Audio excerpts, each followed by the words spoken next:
رسول اللہ صلی اللہ علیہ وسلم سے میں نے ایک حدیث سنی، یہ حدیث آپ نے سننی اور یاد رکھنی ہے کہ اسم اعظم اللہ کا ایک ایسا اسم بھی ہے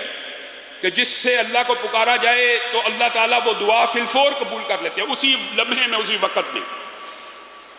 اور ابو امامہ کہتے ہیں رسول اللہ صلی اللہ علیہ وسلم نے فرمایا وہ اسم اعظم سورت بقرہ میں بھی ہے،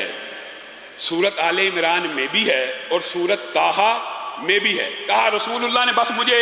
میرے سامنے یہ بات کی تو میں سورت بقرہ کھول کے بیٹھ گیا، سورت آل عمران کھول کے بیٹھ گیا، سورت طٰہٰ کھول کے، یہ صحابی کا قول ہے، رسول اللہ سے سنا اور اس کے اوپر غور و فکر کرنے لگے کہ یہ کیا رسول اللہ نے بات کی ہے۔ کہا پھر میں سورت بقرہ کی اس آیت پہ پہنچا، اللہ لا الہ الا هو الحی القیوم، تو میرے ذہن میں آیا کہ اسی سے ملتی جلتی دو آیتیں آل عمران میں اور طٰہٰ میں موجود ہیں، الف لام میم، اللہ لا الہ الا هو الحی القیوم وَأَنَتِ الْوُجُوهُ لِلْحَيِّ الْقَيُّومِ، یہ تینوں آیتیں کہا مجھے مل گئیں اور مجھے پکا یقین ہو گیا، یعنی تینوں آیتوں میں کیا چیز ایک سی ہے۔ اسی وجہ سے محدثین نے، اور میرے جو نانا تھے خود بڑے شیخ الحدیث تھے حافظ محمد گوندلوی رحمہ اللہ، انہوں نے اسم آدم کی دیگر احادیث اور اس حدیث کو مد نظر رکھتے ہوئے ایک وظیفہ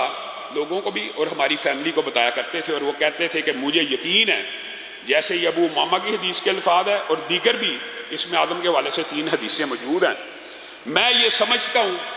کہ کوئی شخص اگر اسم آدم کو پانا چاہتا ہے تو وہ یوں کہے بسم اللہ الرحمن الرحیم۔ یہ بسم اللہ الرحمن الرحیم بھی شامل ہے، الف لام میم، اللہ لا الہ الا هو الحی القیوم، یا واحد یا ذا الجلال والاکرام، یہ مشکل نہیں ہے، بسم اللہ الرحمن الرحیم، الف لام میم، اللہ لا الہ الا هو الحی القیوم، یا واحد یا ذا الجلال والاکرام۔ اور ان کا یہ کہنا تھا، میں نے اپنے جتنے نمازیوں کو، اور اللہ کے فضل و کرم سے تحدیث نعمت کے طور پہ کہہ رہا ہوں، ان کا ہی صدقہ جاری ہے، جس ساتھی کو یہ وظیفہ بتایا کہ یہ 313 مرتبہ پڑھ کے اسم اعظم کا واسطہ دے کے اللہ سے دعا کریں، آج تک ابھی تک مجھے کسی شخص نے یہ نہیں کہا کہ میری دعا قبول نہیں ہوئی۔ ہاں یہ ضرور کہا کہ ابھی 313 کے درمیان کئی دفعہ پڑھتے پڑھتے شیطان، اس طرح کے وظائف پڑھتے ہوئے شیطان وسوسے ڈالتا ہے، مانتے ہیں تو پورے نہیں ہو سکے۔